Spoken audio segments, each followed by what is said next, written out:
시청자 여러분 안녕하십니까? MBN B뉴스 수요일 1부는 크립토 이슈로 알찬 시간 준비했습니다. 자, 최근 올해 1분기 가상자산 거래소에 대한 투자자들의 관심도가 조사됐다고 하는데요. 관련된 이야기들 장세진 기자와 자세히 나눠보겠습니다. 어서 오세요. 네, 안녕하십니까? 자, 1분기 가상자산 거래소와 관련해서 투자자들의 관심도 어떻게 결과가 나왔나요? 18일 여론조사 기관인 데이터연 리서치에 따르면 뉴스, 커뮤니티, 블로그 등 12개 채널 총 23만 개의 사이트를 대상으로 이렇게 그 1분기 국내 거래량 정보를 비교했는데요. 네. 1등으로 업비트가 약 16만 5천 건, 2위 빗썸은 약 8만 8천 건, 3위 코인원은 약 다시 한번 말씀드리겠습니다. 2위 빗썸은 약 8만 8천 건, 3위 코인원은 3만 7천 건, 4위 코빗은 2만 3천 건, 네. 후오비는 1만 6천 건, 그리고 6위인 고팍스는 1만 4천 건으로 그 가상자산 투자에 대한 관심도가 꾸준히 늘어나고 있는 만큼 이 클릭수가 늘어나면서 저희가 가상자산의 그 인입도가 늘어나면서 정보량이 많다고 하는 건 최근에 저희 그 거래량들이 증가하면서 그 가상자산, 그러니까 즉 비트코인이 많이 올라갈 수 있는 확률로 저희가 척도를 측정할 수 있을 것으로 보여집니다. 네, 역시 업비트가 압도적인 1위를 차지했습니다. 그런 만큼 업비트와 실명 계좌 제휴 인터넷 뱅킹을 맺은 K뱅크와 관련해서 대출 관련 이슈가 생겼다고 하는데요. 이건 어떤 내용인가요? 네, 인지도가 높은 만큼 관심도 많이 받고 있는 업비트인 것 같습니다. 네. 최근 금한규 더불어민주당 의원실에서 17일 금융감독원으로부터 제출을 받아 발표했던 내용입니다. 지난해 말 K뱅크의 총 신용대출은 8조 2천억 정도였는데요. 네. 이 중 업비트 이용 고객의 대출이 약 60%인 4조 9,500억 정도가 나왔습니다. 즉 업비트를 이용하는 고객들의 K뱅크의 대출이 60%이고 업비트를 이용하지 않는 대출 고객이 약 40%인 걸로 지금 보여지고 있습니다. 네. 자, 그런데 K뱅크 고객들이 업비트를 같이 이용한다고 해서 고객들이 대출을 받아서 그 돈을 가상자산에 투자했다고 볼 수는 없을 수도 있지 않겠습니까? 네, 맞는 말씀입니다. 이 중 상당수가 가상자산에 투자에 사용됐다는 것은 일단은 추측이 되는 상황입니다.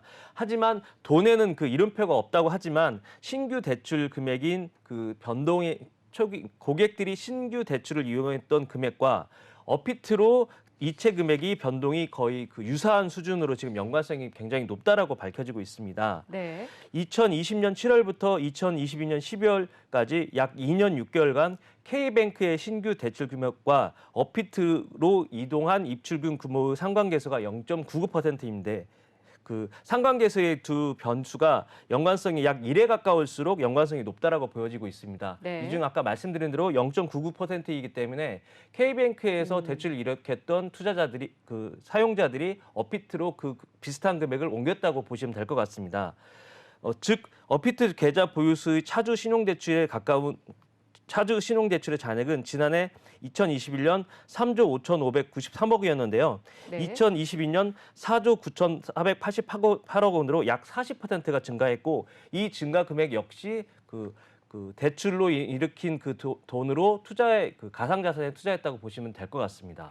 네, K뱅크 고객이 대출을 받아서 업비트로 그 자금을 이동했다는 그 연관성이 수치로 아까 1이라고 하셨는데 꽤 높다고 볼 수 있는 상황입니다. 그렇다면 대출을 받아서 투자한 고객들 같은 경우에는 현재 그 수익률이 지금 어느 정도일지 그 부분도 궁금합니다. 네.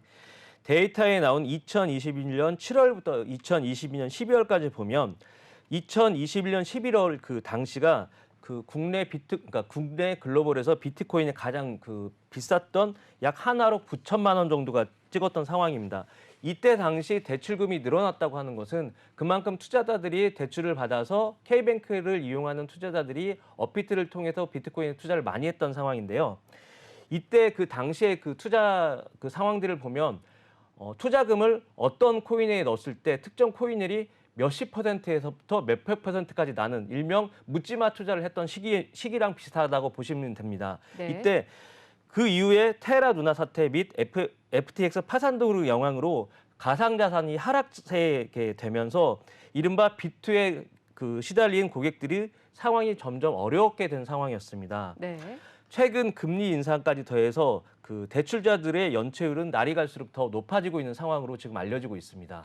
자, 그러니까 최고점에 들어가서 비투를 했는데 폭락장이 찾아왔기 때문에 당연히 큰 손실로 이어졌을 것 같고 또 금리까지 이렇게 치솟다 보니까 대출을 상환하는 것도 역시 어려울 것 같은데 현재 상황 어떤가요?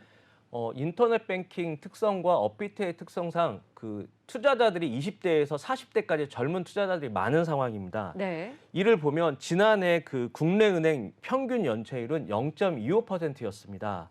하지만 K뱅크의 가계대출 연체율은 전체 은행 중 가장 높은 0.86% 있는데요. 업비트 연간 계좌 보유자들의 신용대출 연체율은 지난 2021년 0.31%였습니다. 그런데 지난해 말 1.01%로 높아진 그 상황을 보면 전체적인 업비트 고객 그 차주일 대출자들의 연체율이 높아지면서 상대적으로 K뱅크의 연체율도 높아졌다라는 평가가 지금 이루어지고 있습니다. 네, 역시 신용대출 연체율이 높아진 것 같은데 그 밖에도 실명계좌 수수료 수익은 어떤 내용인가요? 통상적으로 그 거래소가 투자자 인터넷 뱅킹에 그 돈을 맡기면 그 가상자산 거래소에는 은행에다 실명 계좌 수수료를 줍니다. 네. 윤창현 국민의원에 의하면 금융감독원으로 맡은 자료에 따르면 2021년부터 2022년 2년 동안 인터넷 뱅킹이 5대 거래소 업비트, 빗썸, 코인원, 코빅, 고팍스로부터 받아들인 실명계좌 수수료는 430억 정도로 지금 예측하고 있는데 실질적으로 이 기간에는 카카오가 저희 최근에 지금 그 원화 입출금 거래소인 그 코빅과 계약을 맺으면서 최근에 입성을 했기 때문에 실질적으로는 K뱅크와 업비트의 수치라고 보시면 되는데 전체 수익률이 약 430억 정도가 나왔다고 보시면 될 것 같습니다. 네. 자, 그러니까 상황이 K뱅크와 업비트 같은 경우는 대출 이자와 또 거래 수수료 수익으로 이익을 받지만 반면에 대출자들은 크립토 윈터라고 불리는 가상자산 하락기를 거치면서 거기다가 금리까지 오르다 보니까 이 손실과 이자 두 이중고를 겪고 있는 상황인데요. K뱅크 등의 이런 행태가 중소기업 금융 및 서민 금융 확대라는 본래 인터넷 은행의 도입 취지를 잇고 있다. 이런 비판을 피하기 어려워 보이는 상황인 것 같습니다. 그렇다면 K뱅크와 업비트 이 두 회사는 어떻게 처음 관계를 맺기 시작했나요? 실질적으로 K뱅크는 2017년 처음 설립을 했는데 매년 몇백억씩의 적자를 계속 이어가고 있었습니다. 네. 이후 K뱅크와 업비트의 동행은 2020년 6월 계좌 발급을 통해서 처음 계약이 시작했습니다. 네. 이때 실질적으로 아까 말씀드린 적자 행진이 더불어민주당의 윤영덕 의원실의 자료에 따르면 2021년 최초 6개월간 약 9억 3천만 원의 실명계좌 수수료를 받았고요. 2021년도에는 약 292억, 그다음에 2022년에는 139억 정도의 실질적인 이익을 총 얻었습니다. K뱅크는 즉 2년 반 동안 업비트를 통해서 약 440억 원의 수수료를 받았다고 보시면 될 것 같습니다. 네, 그러니까 K뱅크는 원래 적자 기업이었는데 업비트 거래소를 만나면서 확실히 이제 좀 수익이 나기 시작했는데 그렇다면 이 업비트와 K뱅크의 계약 조건은 어떻게 됐었나요? 기업 간의 정확한 계약 내용은 공개되지는 않았습니다. 하지만 업계에서는 일단 계약 기간은 3년으로 보고 있는 상황인데요. 2020년 7월에 K뱅크와 업비트가 계약을 맺었기 때문에 이를 고려한다면 올해 6월이 계약 종료의 이제 시점이라고 보고 있습니다. 최근 업비트는 계좌 발급을 위해서 다양한 은행에 대한 다각화, 쉽게 말해서 1은행이 아닌 2은행으로 지금 가고 싶은 니즈와 또는 은행을 바꾸려는 지금 움직임이 있었습니다. 네. 최근 2021년 우리금융주주의 1% 지분을 투자한 것도 의리은행과의 어떤 계약 관계를 위한 움직임이라는 해석들도 있었는데요. 실질적으로 그런 움직임이 지금 현재 금융당국에서는 1사1은행의 원칙이기 때문에 유지하기는 좀 어려울 것으로 봐야 되긴 하지만 그간의 K뱅크 입장에서는 업비트와의 계약으로 인해서 업비트의 이용 고객들이 온 투자자 자금들이 있지 않습니까? 그 네. 자금들을 쉽게 말해서 대출로 이용했던 상황들이 있었습니다.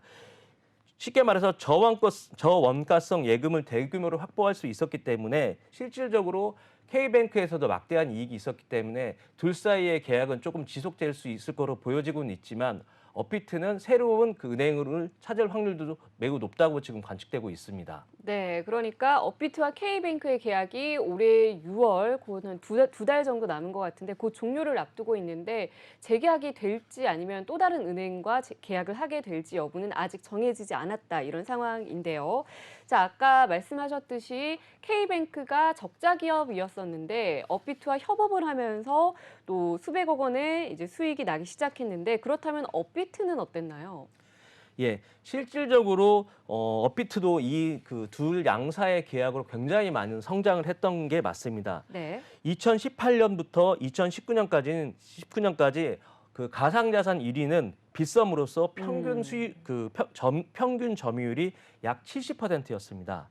근데 2020년 상반기에는 빗썸이 그 점유율이 50% 이상이 됐다가 아까 말씀드린 2020년 7월 2일부터는 업비트와 K뱅크가 그 인터넷 뱅킹 실명 계좌를 유지하면서 점유율이 50%가 서로 바뀌는 상황들이 됩니다.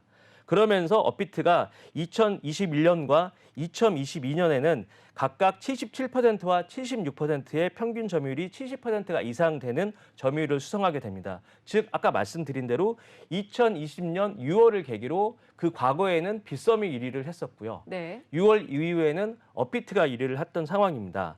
당시 그 투자자들의 입장에서는 거래소와 가입 송금이 편리한 그 인터넷 뱅킹인 K뱅크로 이동하면서 업비트로 대거 이동을 했다라고 판단되고 있습니다. 실질적으로 가상자산 같은 경우는 24시간으로 계속 돌아가고 있기 때문에 시간 특성상 또는 각종 번거로움 등으로 이용자들이 좀 편리한 인터넷 뱅킹을 많이 이용할 수밖에 없던 상황이었습니다. 네. 반면 그 빗썸은 현재 농협에서 지금 거래 은행을 하고 있는데 그 NH농협 같은 경우는 각 지점에 방문을 해야 그 신규 계좌 개설이 가능하기 때문에 실질적으로 신규 투입 투자자들이 그 접근성에 있어서 굉장히 불편한 상황으로 지금 보시면 될 것 같습니다. 네. 자, 그러니까 K뱅크와 업비트가 손을 잡으면서 두 회사 모두 윈윈을 한 상황이었던 것 같습니다. 자, 한편 최근 건전한 시장 조성을 위해서 디지털 자산 컨퍼런스가 개최됐다고 하는데요. 여기서 이상승 서울대 교수께서 업비트 점유율 관련 의견을 냈다고 합니다. 어떤 이야기가 오고 갔나요? 예, 아까 말씀드린 대로 업비트가 지금 2020년 6월을 기준으로 이제 1등을 하면서 독과점에 대한 어떤 다양한 논의들이 좀 있었습니다. 그때 내용에서 이상승 서울대 교수님은 업비트의 점유율은 그 건전한 시장 경쟁률에 의한 장점에 의해서 1등이 됐다라고 이제 발표를 하시면서 크게 세 가지의 이유를 들으셨습니다. 첫 번째, 가상자산 거래는 지리적 시장으로 국내에 한정짓기가 어렵다라고 말씀하시면서 쉽게 설명을 드리면 24시간 동안 국내뿐만 아니라 해외에서도 활발하게 거래가 이루어지고 있고 국내 자본시장처럼 특정 거래소와 그러니까 국내 거래소와 해외 거래소가 종목이 다른 것이 아니라 그 가상자산 같은 경우는 국내에 그 상장된 코인이 해외에도 상장될 수 있기 때문에 쉽게 말해서 지리적으로 국내와 해외를 나눌 필요가 없다라는 발표를 그 하나의 그 이론을 제시하셨고요. 네. 두 번째는 가상자산 거래 시장의 실질적 그 진입 장벽이 별로 높지 않다. 쉽게 말해서 특금법 시행 이후 국내 시장은 제도적 진입 장벽이 일부 존재한다고는 하지만 실질적으로 그 국내 사업의 추가 진출이 그렇게 높지 않다라고 보시면 될 것 같습니다. 쉽게 설명하면 최근에 그 바이낸스가 고팍스를 인수하면서 국내로 올 수 있기 때문에 서로 딱 진입 장벽이 딱 그 규정이 그 테두리처럼 규정이 돼 있으면 독과점으로 논의할 수 있지만 실질적으로 해외에 있는 기업들이 언제든지 들어올 수 있기 때문에 독과점으로 보기가 어렵다는 이론을 또 하나 제시하셨습니다. 그리고 세 번째로는 국내 거래소와 간의 그 경쟁이 고착되어 있지 않고 언제든지 아까 말씀드린 대로 해외로 들어올 수 있고 나갈 수 있는 장점이 있고 이로 인해서 투자자들이 어떤 피해도 없다라고 말씀하셨습니다. 쉽게 말해서 업비트도 국내로 갈 수 있고 해외에 있는 다른 거래소들도 국내에 들어올 수 있는 장점이 있고 이를 통해서 투자자들이 손쉽게 투자를 할 수 있기 때문에 전혀 그 투자자들의 피해 작용이 없기 때문에 그 쉽게 말해 국내 가상자산 시장에서 업비트가 70% 이상의 그 점유율을 갖고 있는 어떤 논리들이 이거를 무조건 독과점으로 보기는 어렵다는 논리를 그 설명을 해주셨던 그 어떤 컨퍼런스 자리가 있었습니다. 네, 자, 이번 디지털 자산 컨퍼런스에서 그러니까 업비트의 독식 체제가 독과점 폐해로는 이어지지 않을 것 같다라는 의견이 나왔습니다.